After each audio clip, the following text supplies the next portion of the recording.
Yo, what's up, guys? Damnation-n-Hellfire here. Of course, as always, I got Ross Crow. Good evening. And we got Doomsday. What's good? For some people, the raid. For other people, not so much. That's what's good and what's bad all at the same time. So, how's everybody's raid going? Rounding away. That's a loaded question, isn't it? Yeah, mine's going all right. I mean, I can start up. I guess I'm at 13 million. So I'm working my way. I have the eradicator, so I'm hitting 60s, and I'm at 13 million. I'm just working my way through. Nice. Travis? I'm also hitting 60s, I guess. So I'm at like 14,500,000 or something. It's micro repairing them, bringing them back, or like this morning, just let it run through, and I got 4 hours damage for 4 million points. Or I can micro repair, either or. Cool. Let's see. Here, I'll be the guy that everybody hates, at least on the show. I'm at 52 million. I haven't actually honestly spent a whole lot. I mean, I've spent a couple coins here and there, but not really all that many. Most of yesterday I spent grinding out the 80 targets with my hydras because I was doing a set for like 30 minutes repair, anywhere from like 37 to 24 minutes. So you figure 30 minutes average. But today, when I got up and got back into the raid, I was like, I felt really bad about my poor showing in the 100 on the stream yesterday. So I'm like, I'm gonna go really take a better in-depth look at this thing. And I figured out my pattern in the 100 so where I can almost get that done entirely. Most of the time I actually get it done entirely with just my flag, like I was doing the 102 in the raid and the stream yesterday. So I am currently actually able to do the 100 and the 102 set using a demo squad and a grease monkey, which isn't optimal, but you know, sometimes you gotta do what you gotta do for like 2 coins for the set. And probably towards the end of the stream, I will show everybody me doing a set with that and kind of how it works. And if you have the flag built, maybe you only need to make a couple readjustments to be able to do the same thing. Hopefully it would be something that would help some people, but I'll let you take a look at how I do that, and what the pathing is and everything. That's pretty awesome. But I guess we'll get right into slides because, you know, there's not a ton of them to cover, but there are some. Let me find the right screen. There we go.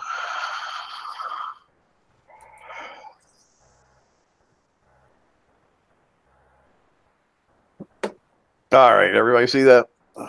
Yep. Yeah. All right, so the Vengeful Fire raid, of course, started yesterday at 6 p.m. kicks time, and it ends Sunday at 6 p.m. or 3 p.m. kicks time. What do you guys think about the new start and stop time? It's pretty rough on me. I mean, it's just late. You know, I like to have my quite a bit done right into the raid. I'm retired, man. So a late start just means later.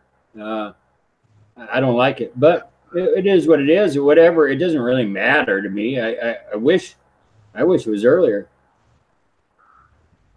I know there's quite a few people that would usually depend on having the raid last all Sunday night. Well, in the States anyway. There was quite a few people who would depend on having that extra time on a Sunday night to, you know, finish their raid up on the weekend. And losing that couple hours, I'm not sure how negatively that's going to impact them. But my understanding was they did the change because most of the engineer staff is in Australia, and there would be more of the engineer staff online during the start and running of the event to be able to fix problems that were found in the targets. So I don't know. I'm not Yeah. sure how I feel about it either. I mean, I guess for some people, having the later start time is actually good because they're home from work by then. You know, they haven't lost all these hours, like, you know, the first couple hours of the raid. I don't know. It's probably 6 one, half a dozen the other, I guess. Yeah. Truly, to me, their explanation works for me. You know, in all honesty, I guess I'd prefer a smooth running game over optimal start time. In the, you know, if I had a two to choose from, so I guess I want the techs online. You know? Travis, you have any opinion, or you just don't really give a shit one way or the other? The start time was all right for me because I got off at 5 p.m. Then it started 7 Eastern time, but it just kind of sucks ending 7 Eastern on Sunday when I could play to like 9, 10, 11. We're all good to bed, but that's 4 hours. All I'm out, so not too big a deal. Cool. Let's get right into the top prizes. Which one of you wants to go over the strike? I can. Okay. Have that. Excuse me here, man. Throw here. So it's no dying on air, Ross. That's I don't have many rules, but no dying on air is one. Right. Well, it's your second siege haul we've been waiting for here. This one here is a Scourge sub actually.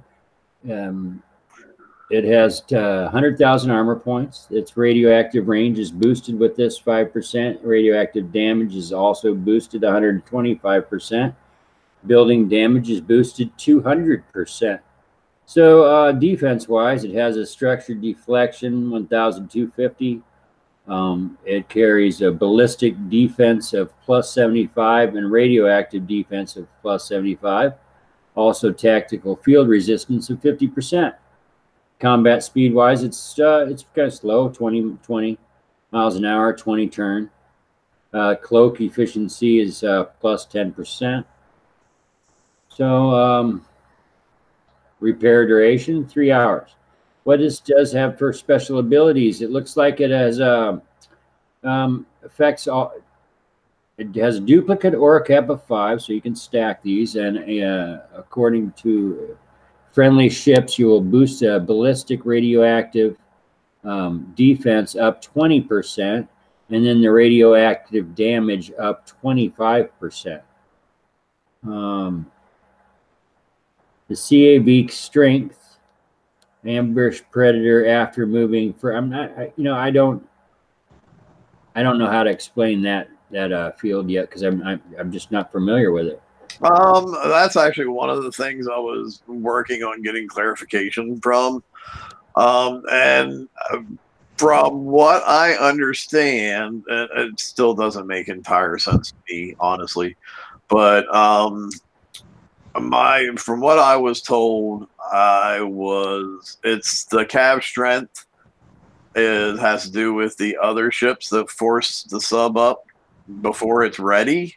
But I don't know. I guess maybe that's if they don't have a cav strength of 3,000, surfacing effects won't make the strike pop up. I'm still not 100% sure on this. I'm trying to get more clarification, but sometimes trying to get clarification doesn't always work the greatest because we might be on 2 different wavelengths in what we're thinking.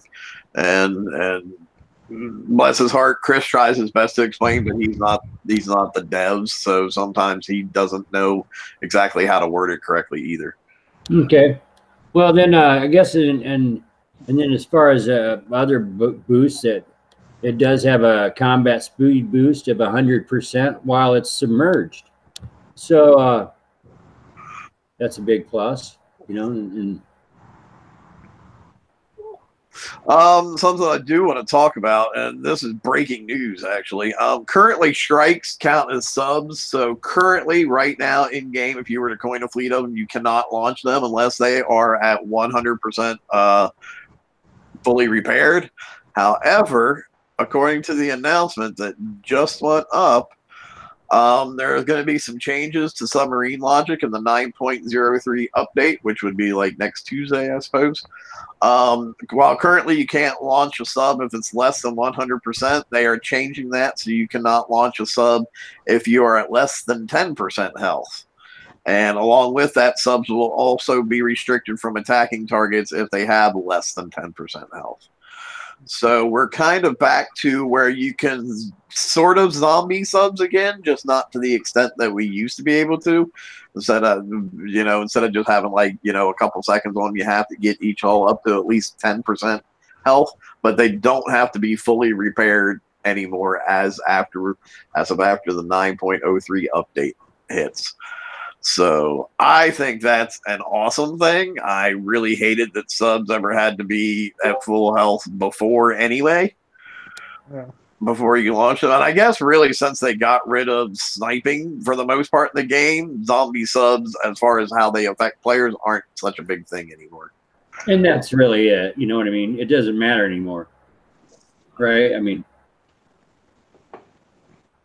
because I would care if my fleets were still getting sniped by zombie subs, though. Yeah.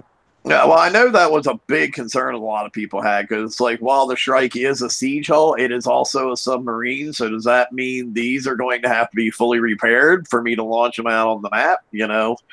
So I know that was a big concern for a lot of people, and they are addressing that concern. So I think that's a definite positive thing. I mean, that's one of the only positives maybe that we might be able to take out of this whole raid situations, but I don't know. It's a good thing. It's a good thing. I like it. And then Ross, you just want to go ahead and cover the flag too. Yeah. Now it's going to be. I think it matches. Radioactive damage is 200%. Building damage 200%. Ballistic defense, radioactive defense 80%. It matches, honestly. The Comet Speeds 2020.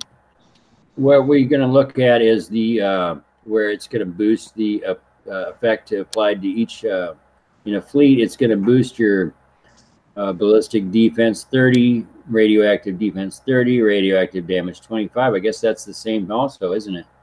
So I'm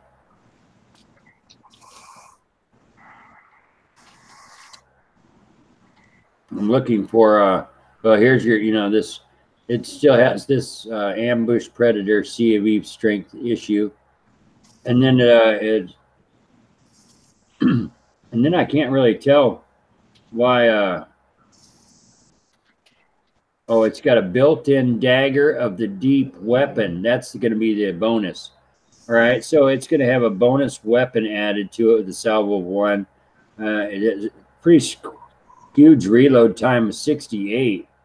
It's going to be a splash weapon because it has splash of 32 and a range of 95, accuracy 100%. It's going to be interesting to see. I don't know anything about it.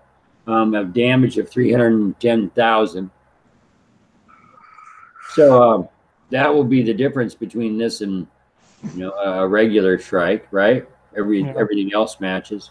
And just to put this out there, historically, proc damage usually don't, splash don't get boosted by specials. So I don't know if it's something we need to check on too. Where it's a secondary splash. Generally, that don't get boosted.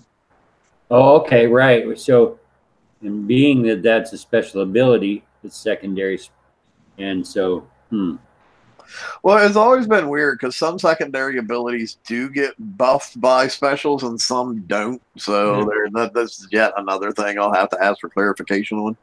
Yeah, that's true. But why does it surface submarines? That's what I'm saying. I'm not sure that it necessarily this is really confusing because Chris was saying it's the effect that actually surfaces the Shrikes, but the way he's explaining it, I'm not fully understanding. So I definitely need to get more clarification on this whole thing. And I will try to do so, hopefully maybe by the end of the show, but I don't know if he'll get back with me in time or not.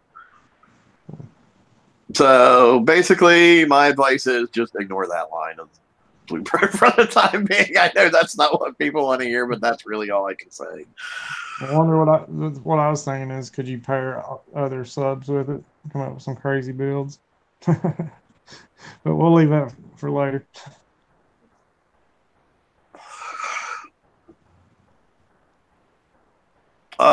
We can talk about the new special. You want to cover that one, Travis? Yeah, the insulated charge capacitor. It's a tier 8 Scourge with a 40% weapon weight. It's going to boost your radioactive reload 75%, which is pretty good. You'll get a combat bonus speed of 30% and a 5-time supercharge. All in all, that's pretty good, but I'm assuming there's going to be a lot of stacks before you get a shockwave of any kind. Because it's going to, that's pretty beefy reload for radioactive. So, plus with the 5 times supercharge, it's just seems like there's going to be a lot coming out.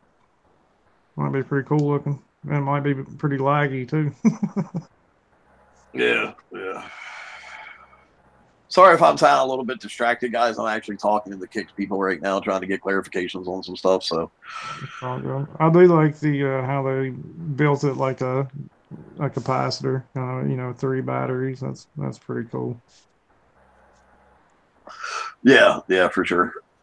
I'll be honest. I haven't really looked in depth at the strikes a whole lot because I don't know that I'll ever build them because I don't know that I'll ever have time to build them.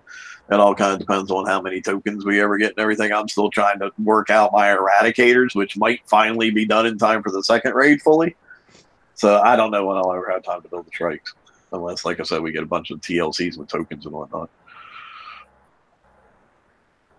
You want to do the launchers too, Travis? I actually put them both together, the raid prize one and the limited one, just so we could have the stats there easy to compare. That's cool. I appreciate that. So we got the Raptor on the left and the Stalker on the right. Of course, both are tier 8. Both are launchers. Both come in the same weapon weight of 1,900 tons. Where you start to see the difference is the projectile speed. The Stalker will have 50 more. The accuracy is the same. The range is a little bit different. So you got a 60-95 and a 50-95. You got 3,000 more damage on the Stalker. The reload time and multi-shot are the same, and the shockwave is different. The Raptor actually has more shockwave damage than the Stalker. I guess what are you trading off here? Mainly range and projectile speed for shockwave damage.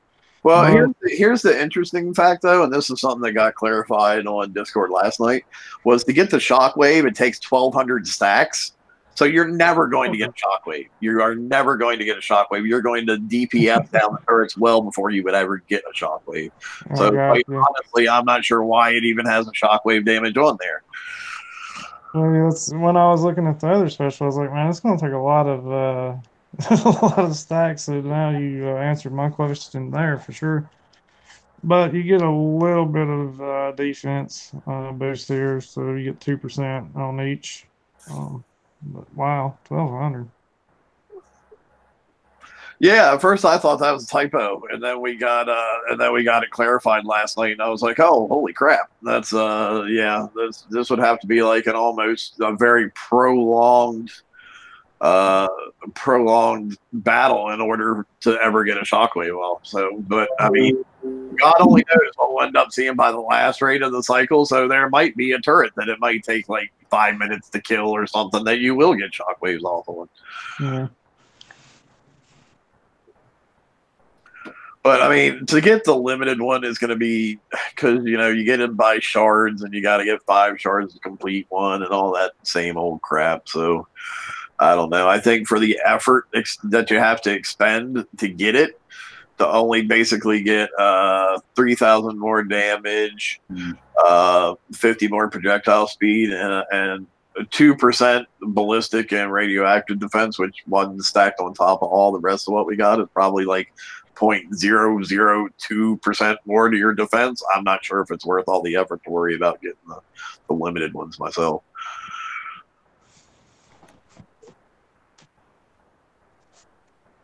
Then we got the Annihilator cannon. Ross, you want to cover this one? Sure will. This is also the Siege. It's the tier 8 cannon. It's also ballistic damage. It's 1,900 tons. Projectile speed is 196, so it's pretty slow. Accuracy is 100. Range is 50. Damage is 68,100. Reload time is 4.8. So this gets, it's not the fastest in the world. It has a secondary weapon on this one, and its trigger chance is 1%. So then it does have 25-second cooldown after that 1% trigger. It cannot be used for remote targeting. So it does have splash on this. And I guess it stuns. It stuns a 2-second stun on versus a building on this special ability. Yeah, this one to me is a little bit more interesting than the launcher. I mean, you do kind of have like the stun ability. It's going to depend on how often it procs. Yeah. Because like as we've seen before, like in the past with stuff that had stuns, like the Harlock UAV hull is the first one that comes to mind. That like you could potentially like keep something almost in a current lockdown state every now and then with stuns with that hull. So it depends on how often these stuns proc, whether it'll work the same for this. Yeah, but that Harlock had a way higher trigger chance too. That's true. That's true. Was it a 20-second cooldown on it? Seemed like this was a little bit higher. But what I see, the main thing that's standing out to me, like the damage is lower than our Devastator cannon. The secondary damage is not really that much, of course. It's only 200 added. But what is kind of confusing, there's a reload time and a trigger cooldown. So is there like a duration? I don't say anything about duration. So what's the reload? Does that mean it's going to kick your normal reload instead of 4.8? Then you're now at 2? Well, I think it's kind of like its own separate ability, kind of like the pack explosion from the Buccaneer. So it's almost like it's firing 2 distinct weapon types at the same time. So the effect of the reload of 2 on that shouldn't affect the 4.8 on the regular ballistic thing. Gotcha. And I'm looking at the proc percent chance for the particle thing on the peak accelerator cannon, just to give me a frame of reference, and that only has a 0.8%, and I actually see that fire like proc a good little bit a lot of times when I'm using my bucks and targets. So I mean, you're probably not going to be able to keep the turret in current and like constant lockdown, but you will be able to stun it sometimes for the 2 seconds or whatever. So I don't know. But I wonder if it's like a dual wielding, so like you got your normal fire rate, and then when the special ability kicks in, if it triggers, then you'll have that extra, because if you look at the artwork, there's like 2 barrels, and the fire ET is pretty cool, but the 2 barrels makes me wonder if it's like you'll see an additional graphic start coming out. I would honestly assume so. But there again, that's something that we don't know 100% for sure. So many, it's funny when new tech comes out with big explanations or big descriptions, because then we have so many questions that just aren't clear from the beginning. Lurker sub, go Ross. Well, all right, here you go. Here's your new Defender class sub, tier 8. Yeah, it's gonna have produce concussive damage of 85%, so it's pretty high. It comes with an evade bonus of negative 100%, so evade's definitely out. On this one, it doesn't matter. It's an unreactive hull. Defense handicap 100%. Now this hull is there's 0 combat speed, but it is going to move on the map with 50 miles an hour. But it will not move in game in your base or on the water in battle. It has a cloak time of 600 seconds. That's correct, 600 seconds. So it's just going to be cloaked for a battle. Surface time is 15 seconds. Now the cloak efficiency on it is 50%. It does have a sonar range of 100%. Thermal imaging on itself, it's 78, and 30-minute repair. On this hull, we have only 4 weapon slots. We have 6 special slots, however, to boost those 4 weapons. So it's not too bad. If you see correctly, I didn't say anything about armor slots. That's correct, because there's no armor slots. This one just comes stock and with these special abilities, built-in deflections instead of armor. So we're going to have a ballistic deflection and concussive, along with corrosive, all at 130,000. Explosive deflection is going to be 22,698.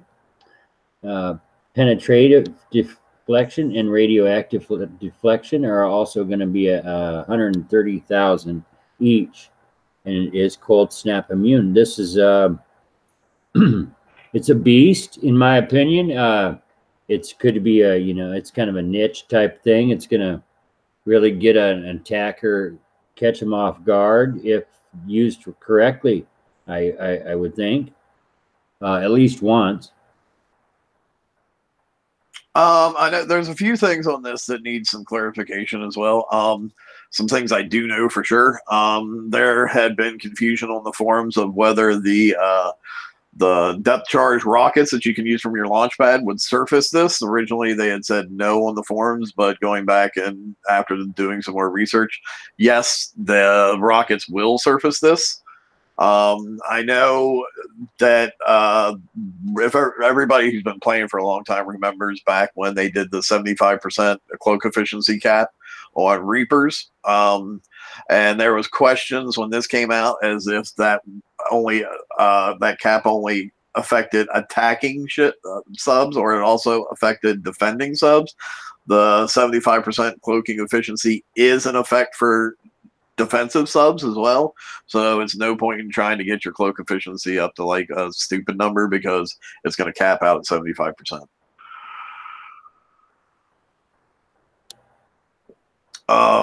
This is an interesting hull, man, because I think it definitely has some uses. Like originally, I was not 100% sure about it. I didn't think it was going to be very good, but as I've gotten to looking at it more and crunching numbers and stuff, I think it's definitely very interesting. You're just going to have to put it at some very specific places, I think, in your base, to where it's going to be like not be able to be protected by or detected by the 78 thermal that a lot of the Conquerors currently have, but it's also going to have that long stretch to where it can fire for quite some time. So I think it's going to be a good defensive sub if you have a proper place to put it.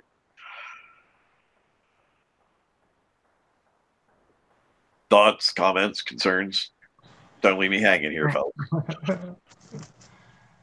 Yeah, I think it's pretty cool. I mean, at first, I just was like, it was so different, you know. I just had to take a minute and step back and kind of put my head around it. But there's a couple ways you can, use it too. Like you said, the long channel.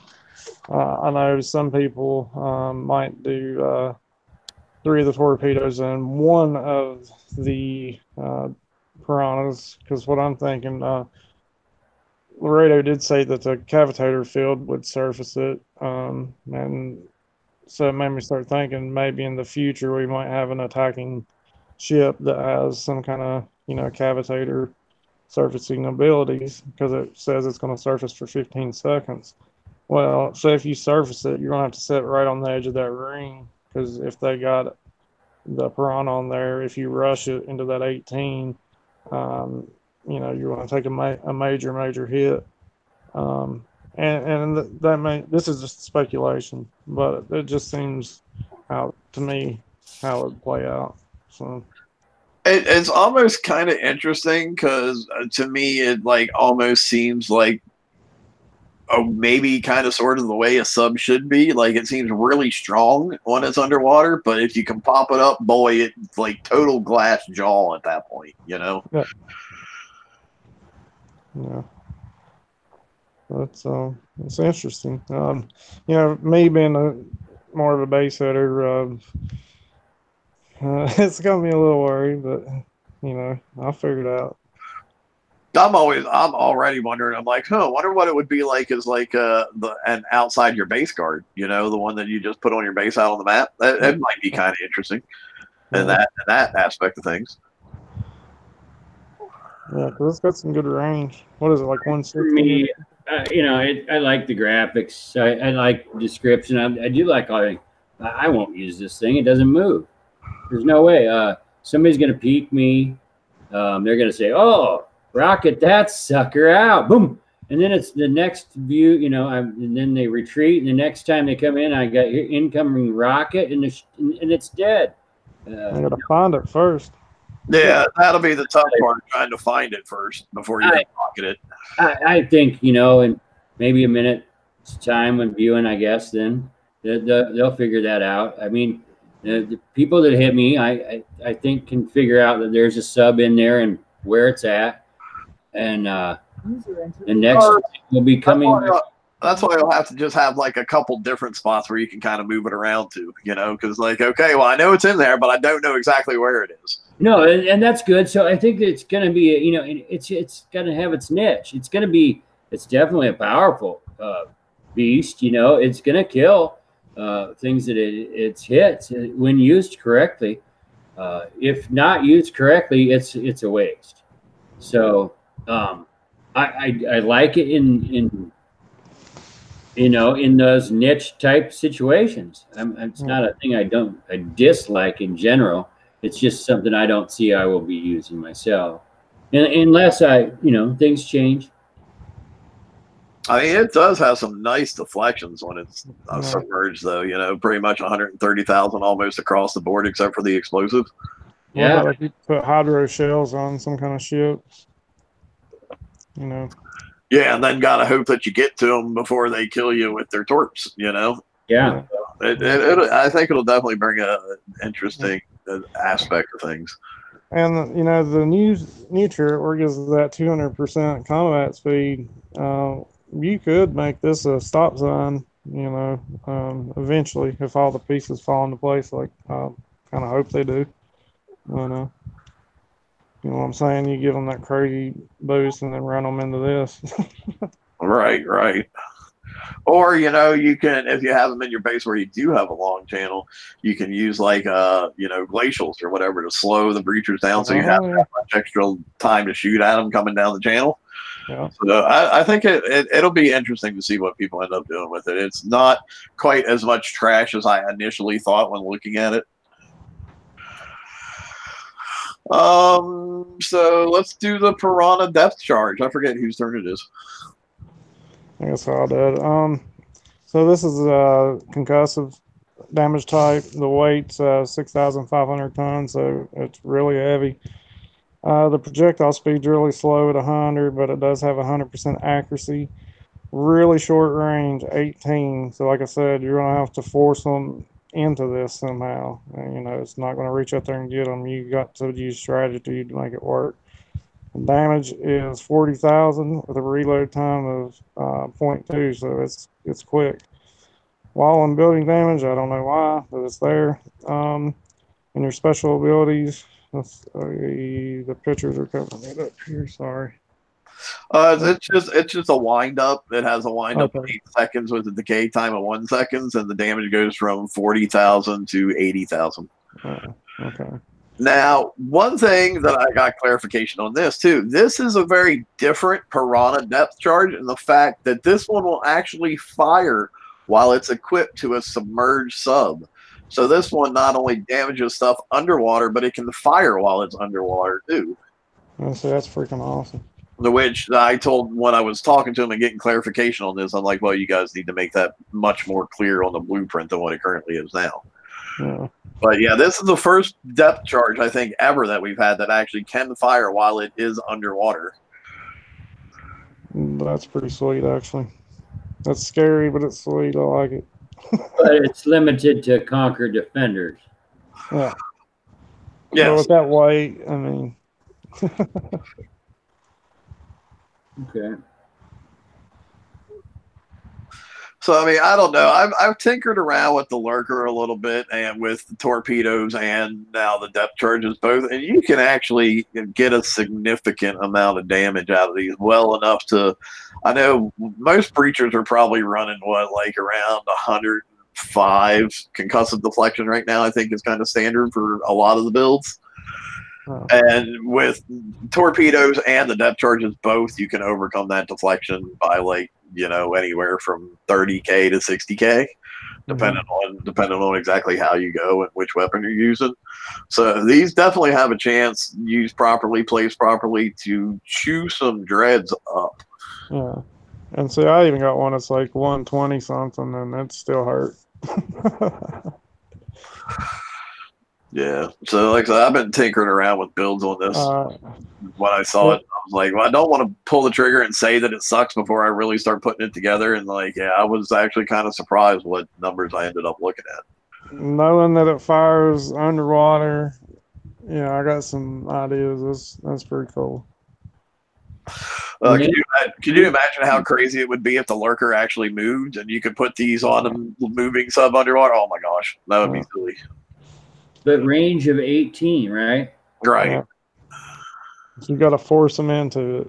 Got a couple ideas how.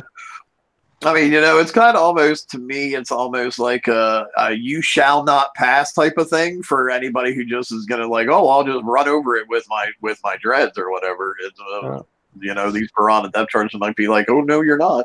Yeah. You could put like a decoy in there, dummy fleet, like. And then we got the torps too. Do you want to go ahead and do the torps as well? Yeah, these are also really heavy. They're 6,500 ton concussive damage. A little bit faster projectile speed of 200. We got accuracy at 100, range 160. Damage is 130,000 with 4 salvo. Reload time is 12. And let's see, what's the very bottom one? Can't see it. The Stealth. visible range. 20. Yeah, visible range 20. So that I'm just gonna reach out here. That 160 range is just freaking crazy, man. Yeah. Well, it's not as crazy as the building and wall damage. I mean, if you're yeah. I know it's OP. I mean, let's talk about it. Defender, all class defender, building damage, wall damage. What? Maybe eventually we're going to be able to put walls around our attacking hulls as they come in as like an extra damage or extra armor type of thing. Yeah. So and we've seen ships in the game already that have turrets equipped onto the ships. So maybe that's something we'll get in the future, and that's why we need that building damage. Of course, how your torpedoes are going to jump up out of the water and hit the turret as opposed to the actual ship, I'm not sure. But one thing at a time, man. One thing at a time.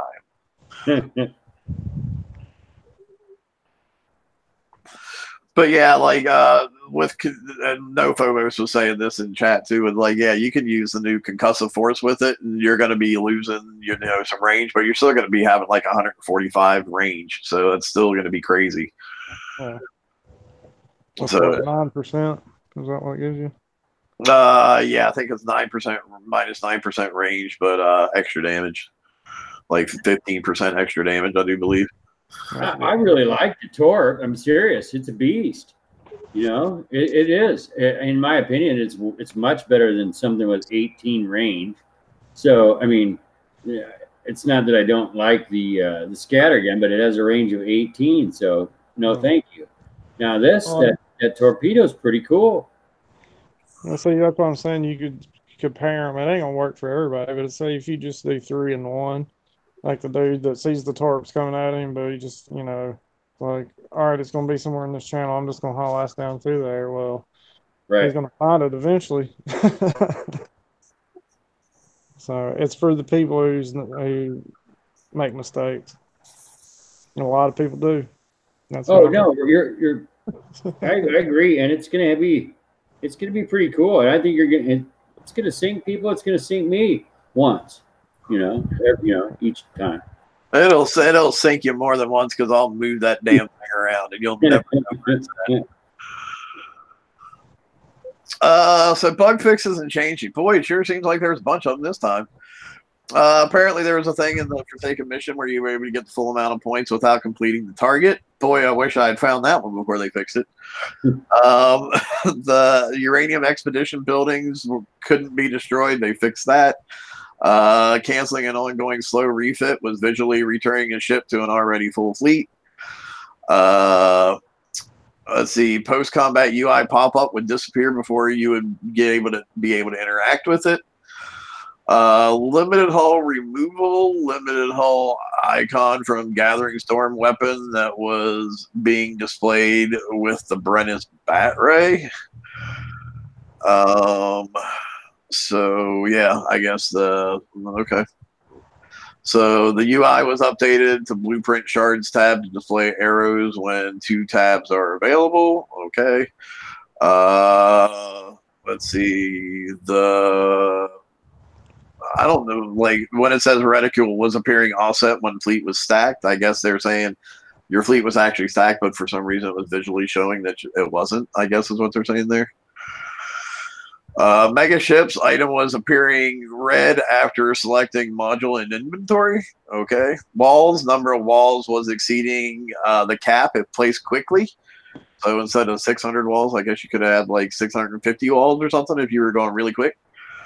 Currency icons were missing from the store on Kixeye Live. Oh no. The cruise, the button text was missing when a fleet was out at sea. Okay. The Eradicator ship image was covering the health bar in the dock. Okay. And there was other general bug fixes and performance improvements. This one I really liked. This was something I specifically asked for. They now have in your dock there is a fleet recall button. Because I don't know how many times I've been in my base and I was doing something. I wanted to look at something on my fleet, and I'm like, oh, damn, that thing's out to sea. So now I have to go out to the map and then pull it back in and then go back in the base. So I was like, well, since you can launch from the map, why can't you recall from in the base? And now you can do that. So I was kind of happy about that. They had added a join battle button into the dock. They updated the UI text when a fleet is in battle. Bases are sorted in the locator by difficulty now, and dock they reduced the selection area for selecting fleets. And in the settings, they added auto select all ships button. When starting the battle, all ships will be automatically selected. One thing I've noticed is like when I crashed and my fleet's in battle, I guess it's part of the dock where it says the text is updated when the fleet is in battle.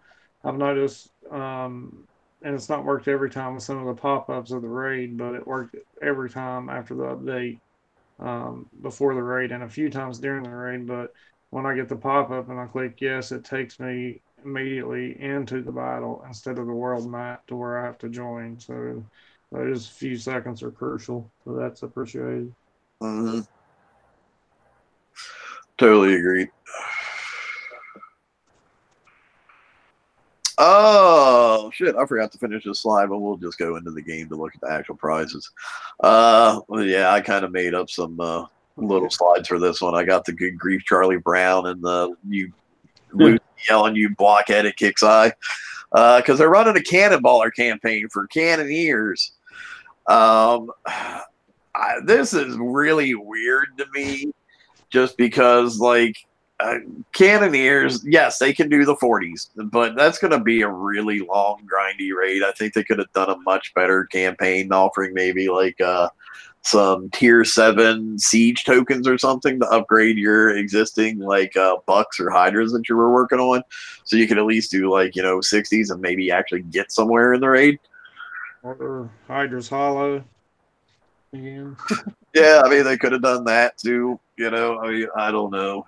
It's and the most screwed up thing about this TLC, in my opinion, is you have to use a fleet that came out after Cannoneers to win Cannoneers.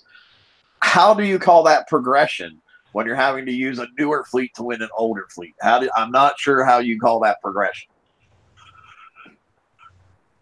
I know a lot of people's got offers and stuff, but the only offer I have is to buy a fleet of Cannoneers for like $10. Like the only thing. I mean, can either one of you explain to me how having to use a newer fleet to win an older fleet counts as progression, though? That just this does not make sense. Exactly. This is a filler, right? I mean, nothing more. This isn't just it's just a filler because this isn't even thought out. It doesn't make sense and to do it that way or to even get this haul. It will hurt your progression in the game, in my opinion. Yeah, I would say honestly, you're better off like if you did the Buccaneer co-op campaign and you got the bucks and you got the flags and whatnot, you're better off just trying to have. You can't do these targets yourself. Try to find somebody look close by you that's doing well in the raid. See if they'll prep you some targets to get some of the buck or hydra tokens or whatever, and just continue on building those fleets that way as opposed to really doing this Cannoneer campaign. Right. Because if they're going to use the icebreakers to unlock something, it should be whatever followed that.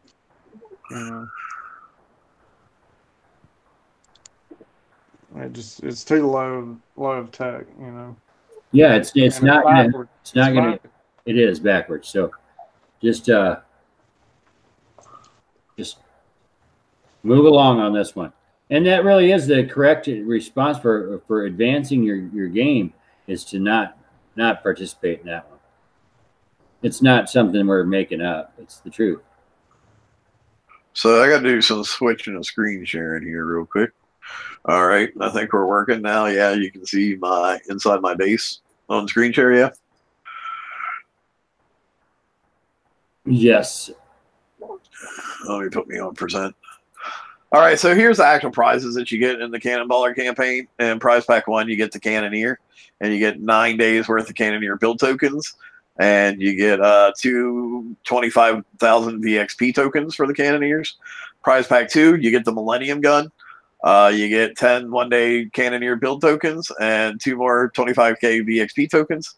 Prize pack 3, you get high velocity rounds. If you don't have high velocity rounds and you have icebreakers, actually, this is probably a really good thing to get out of this TLC if you don't have it already.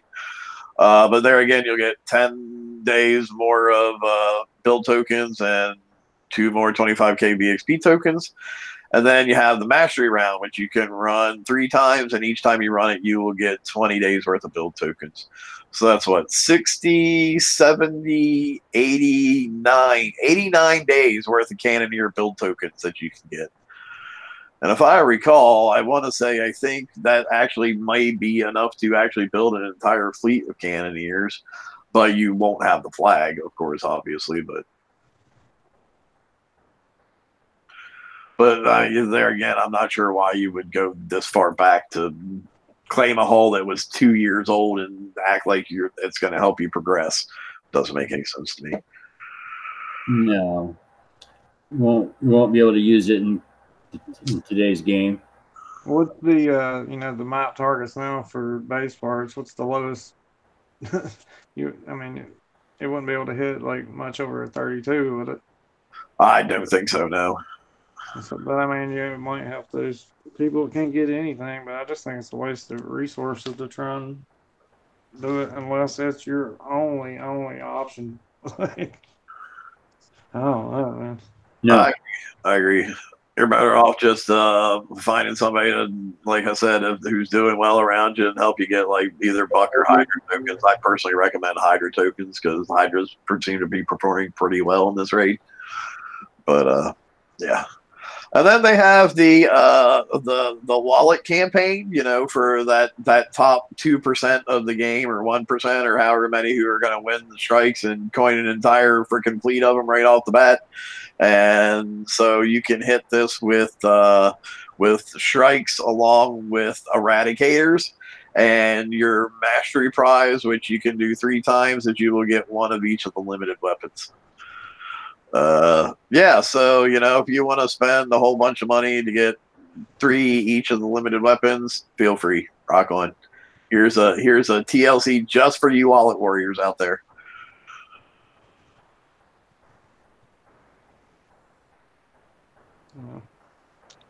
No, I don't mind that one myself. I mean, I'm not participating in it, but for those that want to do that, go right ahead. I mean, I'm having a heck of a time struggling out a bit getting 1 fleet done. So I can't imagine wanting 2 fleets in this cycle. I know, right? So I believe that is it for slides. What else you guys got? I am going to go and do a little bit of screen sharing of some target hitting here shortly, but I just want to see if you guys got anything else you want to talk about that we haven't covered yet. I just wouldn't mind talking about how the Hydra seems to be performing pretty well, better than I thought it would, right?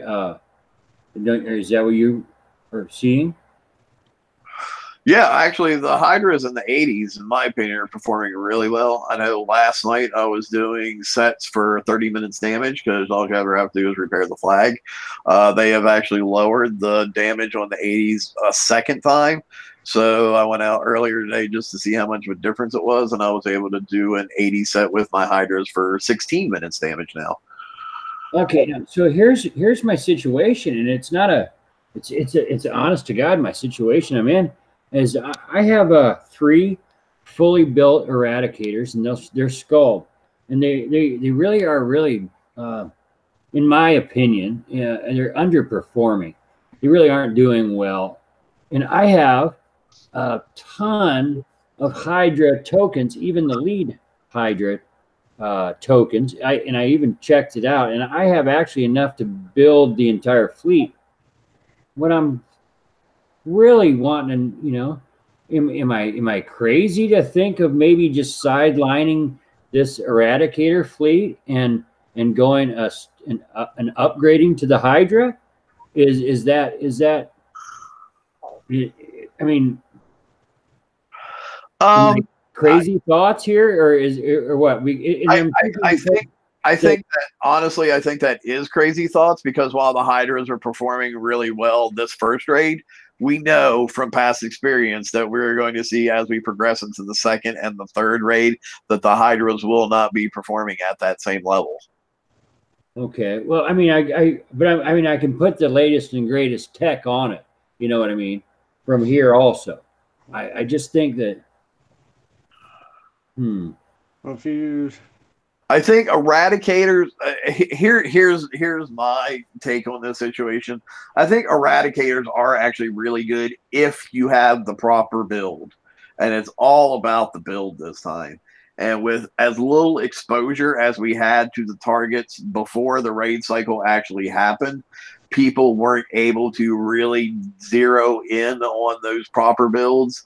A lot of the people that the community looks towards to like for a way of how to build your boats properly also didn't have the exposure to these targets that they normally have, so they weren't able to give as good advice as what they were normally able to. And I think that has really shown through in this raid that we are currently having today. no. Does that make sense? It does. No, and it does. I'm just trying to see. I'm just looking at. I don't have eradicator tokens. Is you know what I mean? But I have enough to build a fleet of the Hydras.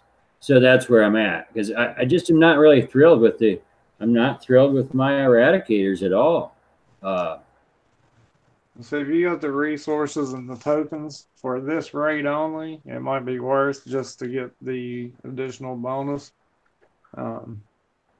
But yeah, like next raid, it ain't gonna work. But You don't think the Hydra thing will work next raid? somewhat, but I don't think it'll be as good. Maybe. I think like if you have the tokens to build it outright, like right now, to get your 80 set. I mean that gets you what is it, 2.5 million or something bonus compared to 400,000. Hey, what for the if you're doing hydras with or using hydras to do 80s, you're looking at what your 6 million or 600K and 600K plus a million bonus, so you're looking at 2.2 million for the set.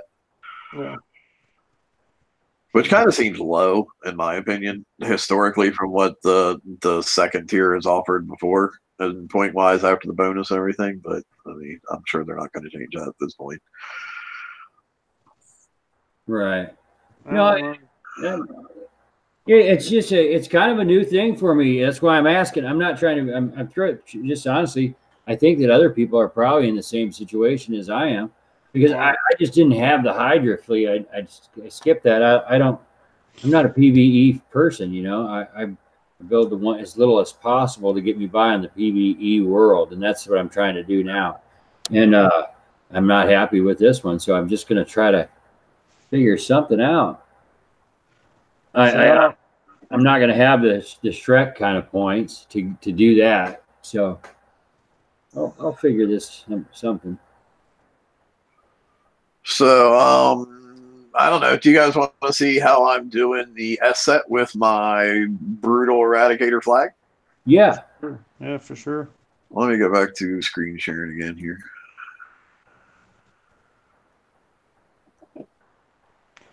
I have one Hydra, so yeah, I can auto 40s for free.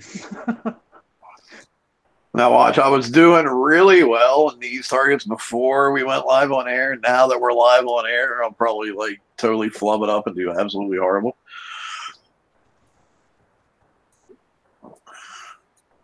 Hopefully, even though my crew is expired, since I'm on the map, the demo squad will still be working. Cross your fingers, because if it's not, this is going to be terrible. Demo squad, in my opinion, if you're going to be hitting the higher targets in this raid, demo squad is essential, in my opinion. Yeah, 30-30's gonna.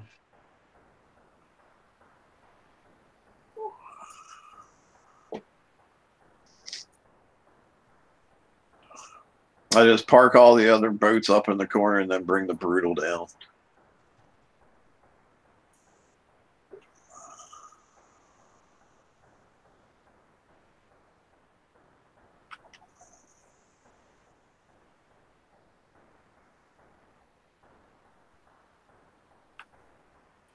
Then you got to watch out for the flamethrower there. I think I got caught by that one, which is probably poor planning on my part, but it happens. The one thing I really don't like about this target is it can be really hard to see these turrets sometimes.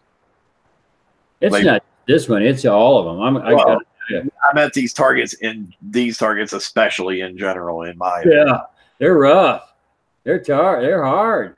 I mean, I think it's a combination of they blend in pretty well, and the older I get, the worse my eyes get. No, yeah, granted, I'm taking some of the blame. I'll accept that. But it sure would help for me if they were like safety orange bases. I don't care, Fluorescent green, I think, would show up really good. Yeah, something. Hey, they could have an alert sign for over the top for all I care.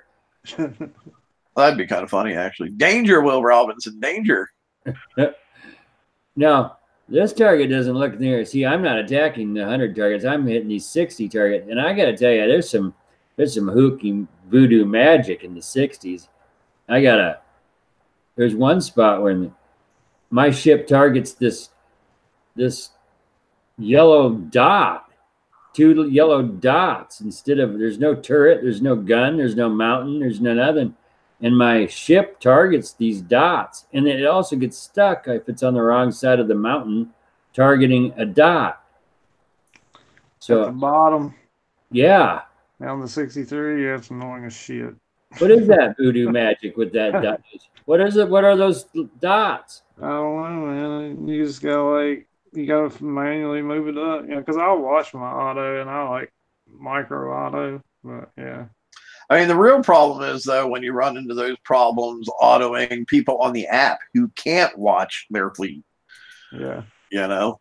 Yeah, they had said something on the on Discord about when you're autoing a target, keep an eye on your fleet, and I'm like, how the hell are people who play on the app supposed to do that? Please explain that to me.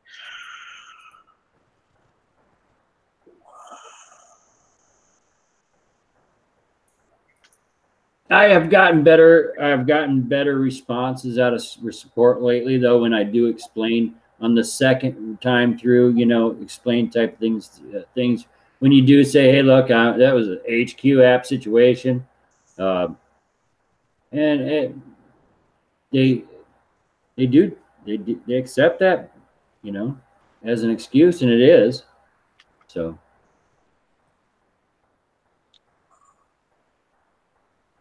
Look at you.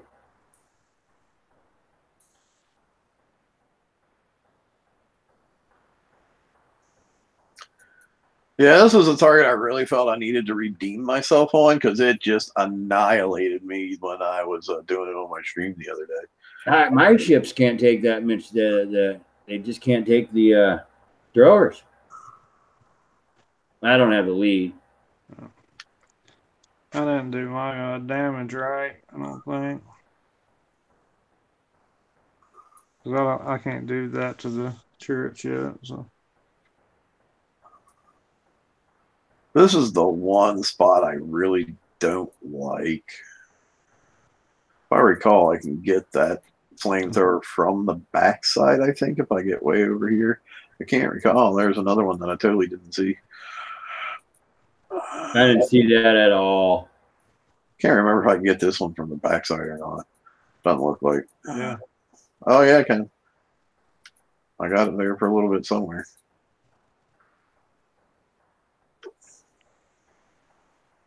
Okay, that's annoying because I was doing it. There we go. I'm pretty sure I'm going to get shot by it again, though. I don't think they're all getting through. Yeah, they're not. Some of them are getting eaten by the mountains there. But I think I did well enough that I'm going to get through the target. So, oh, yeah. That's the important part. That's a pretty cool little valley there, though, in the design of that target. Yeah. I'm not sure if I can get through this little gap right here or not. Nope, doesn't look like.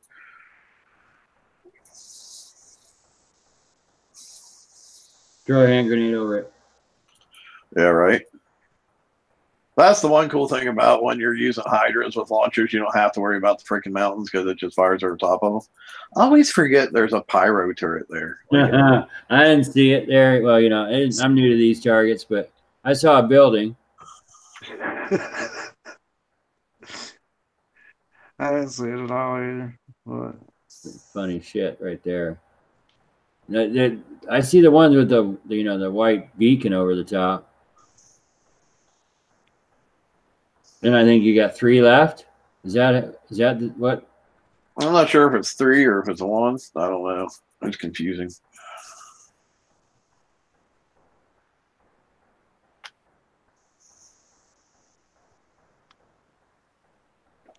There's another turret somewhere. I see it. You're almost there. Yeah. Oh, that was a short range one, it looked like. Yeah, hidden. But there you go. There's doing the 100 with just the flag. I'll be damned. 3 other eradicators stacked up in the corner. Well done. Yeah, we can take that back to the base and repair it real quick. So that helps, that changes my opinion, I guess, because my fleet sucks. But if the lead, that's a change all situation, I guess. So that's for an hour and 10 minutes. If I pop on a grease monkey, I'm looking at just a little bit over a half an hour. I'm looking at like 35 minutes. So it'd be one coin plus the instant repair. Yeah. And then, anybody who's interested can go back and look at my stream from yesterday, and they can see how I did the 102 for about the same amount of damage.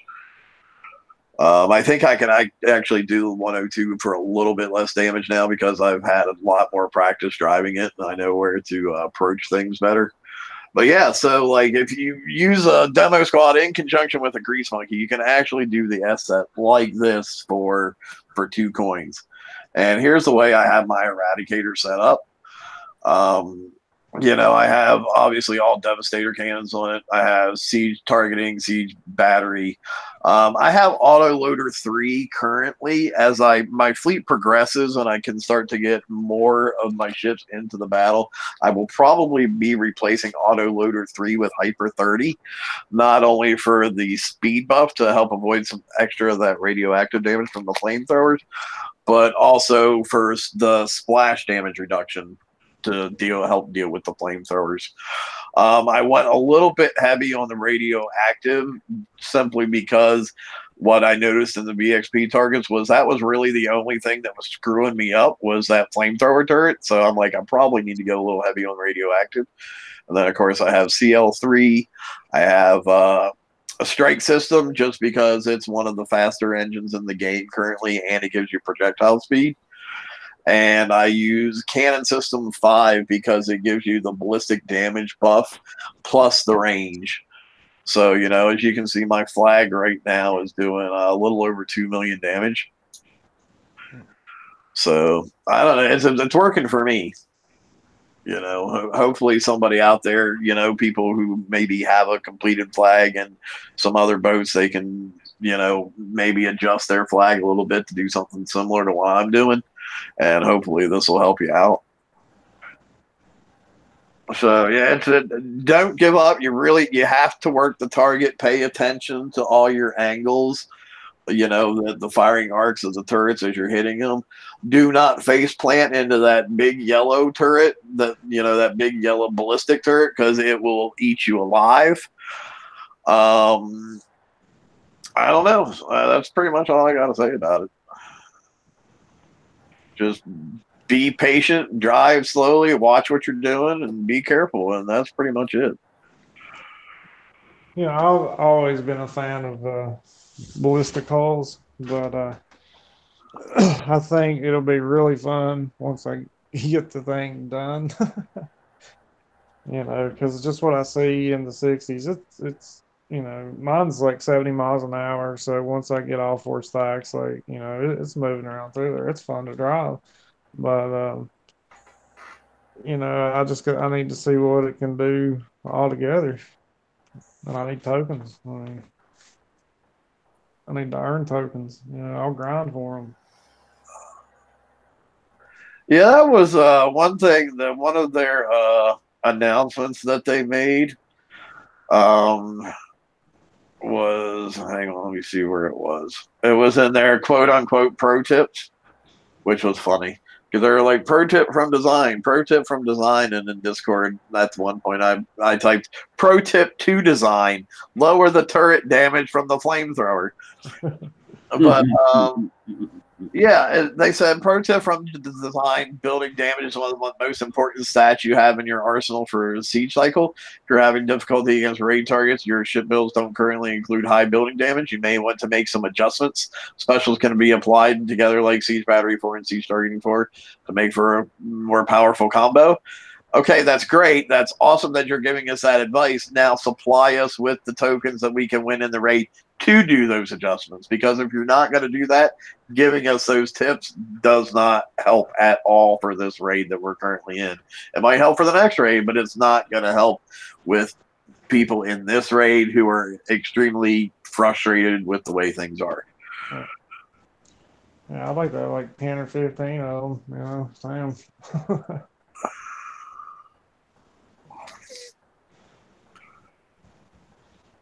Yeah. I mean, I don't know. I'm just slow building this as fast as I can. I'm slow building as fast as I can. You know? And I guess I really am on target for. I'll have a full fleet for next event. I think. Yeah. The eradicators, and I guess I could have some hydras on backup ready to go. I think that's probably the gig I'll have, because I'm an active player. You know, the resources, gathering the resources, that's nothing. I don't care about that. Even the titanium, building the ships, I don't care, because I have the dang tokens saved up from the hydra fleet. So I think I will work on the backup fleet. Yeah, like I was thinking, like, once I get this done, like I thought about just getting the Shrike flagship because it has that dagger special ability, which I know you're not getting any of the buffs or whatever, the 5 stacks, but thought it might be fun just to run it with some eradicators and kind of let them send them on their route, and then have that thing come around and snipe a little bit. I don't know, might not be worth trying, but I just don't really want to build, the full fleet of it, but I would kind of like to play with the mechanic, and that's a way for me to play with the mechanic.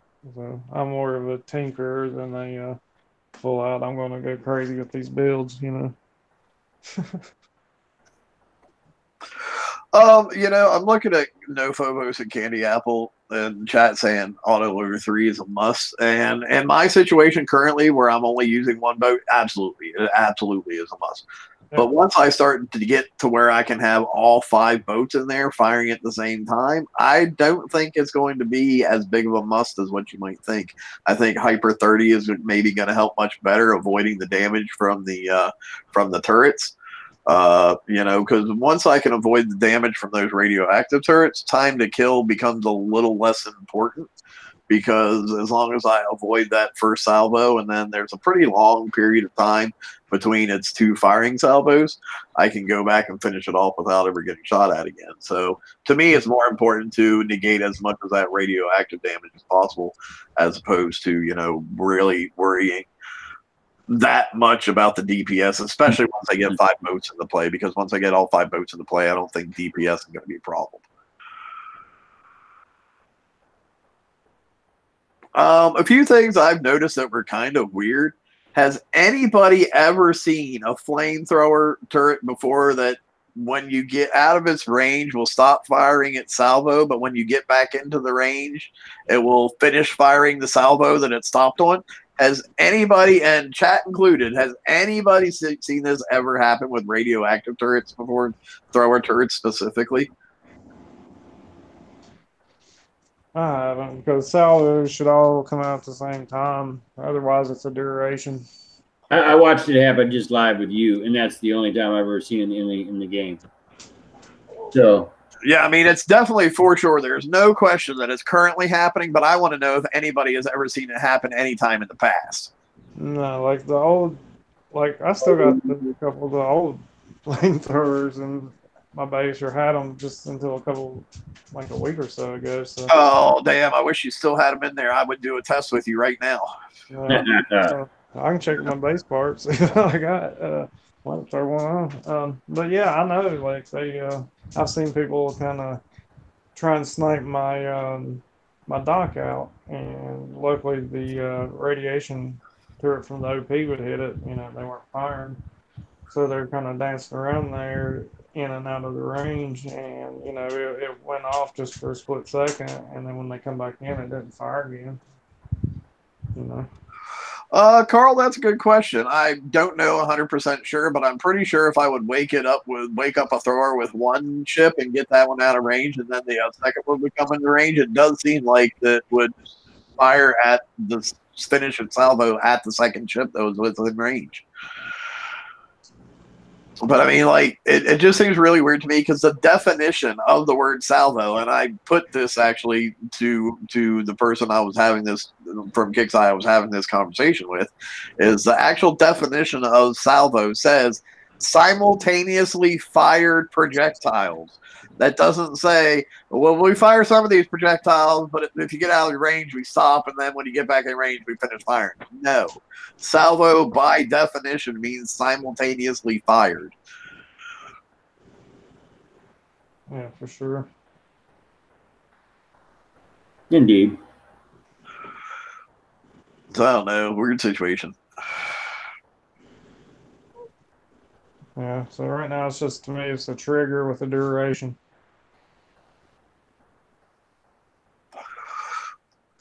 But I mean, I don't think I need to do 80s with my Hydras because I think I did that on my stream. So I think people could kind of see how that was going. And I thought that was going pretty good. So I don't think I need to cover anything else on hitting targets at the moment.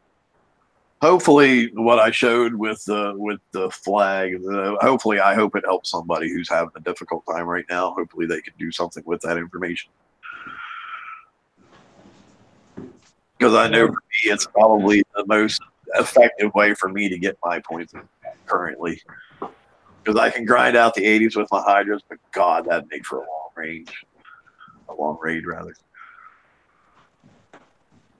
And I feel really bad for you guys who are having to grind out the 60s. How many people have you seen quit this raid? Me?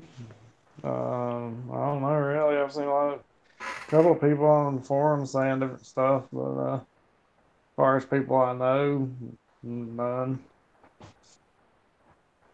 Oh, really? None? Yeah. But see, I'm the last of the assholes. You know, my outreach of, we used to have you're 2 alliances. We had ass and we had holes. The baby alliance, just because there were so many people. But it's a lot of them done quit before. But all the current people that I talk to, yeah, they're just kind of just chipping away, just to get what they can for free. Mm-hmm. I know. I've seen lots of people on Discord quit. Indeed, yeah. Oh, wait a minute. There was one, but I ain't gonna... So many people have just been hanging on, and they just truly hope for refactor. We're just really looking to. They push the player first motto gig, and then the refactor, and now the refactor 2, and then now we're gonna have some PvE refactoring. It's just we could use some morale boosts. As a long-time player, I could use some morale boosts in the game, and I think the whole entire community could. Whether that be, I don't know. I mean, I have offered suggestions, but they know. So whatever, just do it. I mean, I think my advice that I gave on the stream yesterday held true, though. It's like, if you think the damage is really stupid high right now, don't do it, because as you've seen, they've adjusted damage several times already. Like the 40s and the 60s have been lowered in damage. The 80s have been lowered twice. They put everything with locked entry points now, so it doesn't matter where you hit it, you come in the same spot all the time. Which some people say that they don't like where they're putting them in, but I don't see a problem with where they're putting me in at. Well, when I woke up this morning, I was like in the top 1,000 with like 11 million, so I knew something was up. Yeah. I do want to go over my Hydra build really fast, because some people are saying they're not having very good luck in the Hydras. To me, the most important thing is the CIC. You need to make this the Aegis CIC on 4 of your boats, and then you can have your blood Hydra set up with the Mercy. But this gives you all those extra defense bonuses, which once you start stacking them all together is pretty significant. It is possible with the Siege CIC, the one that gives you the extra range. It is possible to snipe out the flamethrower turrets, but it is such a fine hairline between being able to do it that, to me, the damage you take if you don't do it exactly right isn't worth the risk. I would rather, breeze by, avoid as much of the thrower damage as I can. As soon as it stops firing, stop my fleet and finish off the turret. But again, it's all about just watching your approach, making out where turrets are as best as you can. And I like this. There's nothing special about this fleet. It still has the old charged armors on it. Basically, it's my exact same build from when I built them for that raid cycle. The only thing I did was changed out my CIC to the agent CIC, which was really easy. I had Hydra tokens, and it was only one token per ship. And actually, the only thing I had to significantly change was my flag, because it had been set up for, all countermeasures, because we needed countermeasure for the last raid cycle, but for these targets, we don't need them at all. And I had like 11 Blood Hydra build tokens from doing TLC, so I was able to flop that out very easy. Exact same build as the other one, except for the only difference is I have the Mercy CIC on this one, so it can heal all the rest of my all my nodes as we go. The only thing I ever have to heal is the flag. And like I said, yesterday I was able to do the 80 set for 30 minutes damage. Today I did it for 16 minutes damage. So if you have the seat time, that in my opinion is a very efficient way to do the raid. No.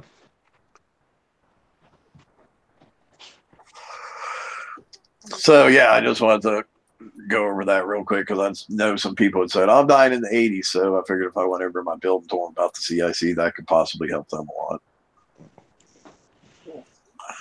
All right, have I rambled on enough now? Are we ready to call this? Yeah, it works good though. I mean, people now have the build and what they need. If it's a route.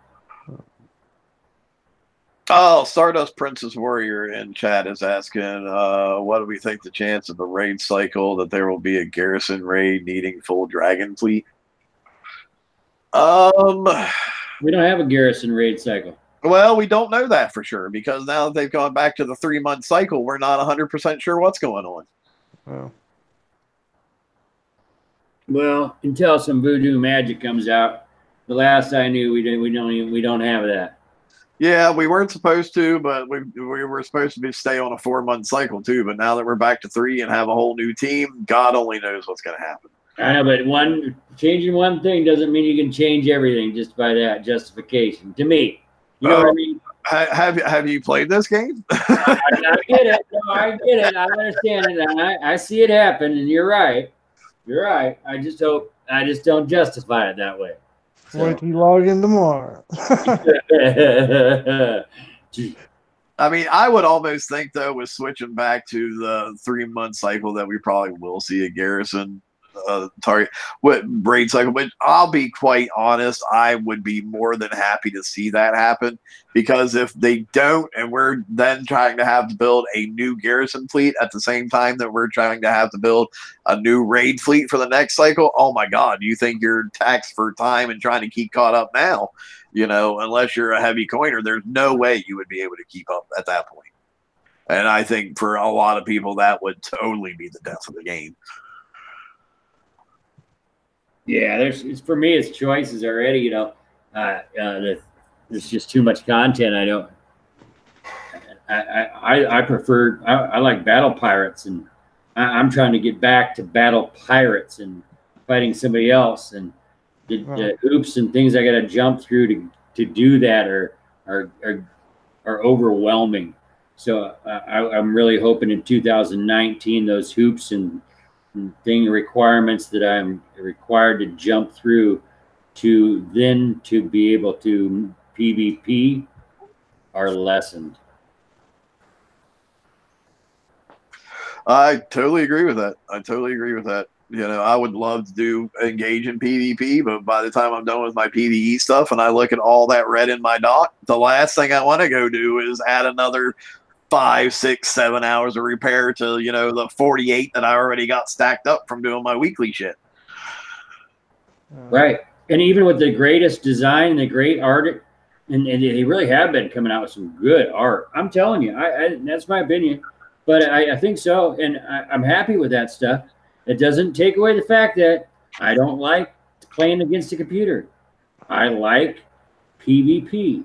So the best targets you design and the best little artwork doesn't make you're not writing a little complaining note calling me a hacker, you know? So keep that in mind. That's what I like.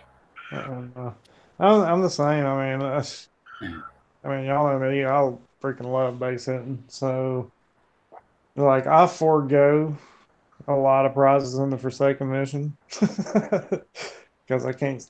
I at least got to get a few in a week. So, and that, like I said, that might put me out.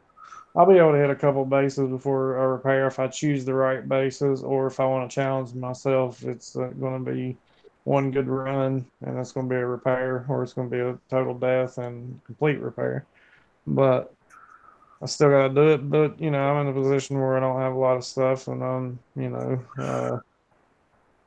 but like I said, I like the PvP, and like during Christmas, my wife, she gave me a little bit of money for coin. I could have saved it for the raid. No, I went out and fucking hit bases because that's what I wanted to do. And I had a blast. But it's I can't do that every week. But I'd like to be able to hit bases more. Yeah, But I'm yeah. not gonna pay to do it. This is a this is an expensive arcade, and I ain't. So.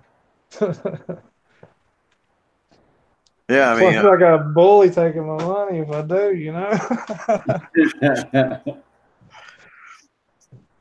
all right, guys, I'm going to call it here.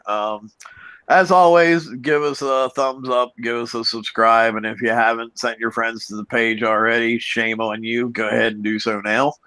And I'm going to put the link to the hangout here in chat for an after show if anybody wants to jump on.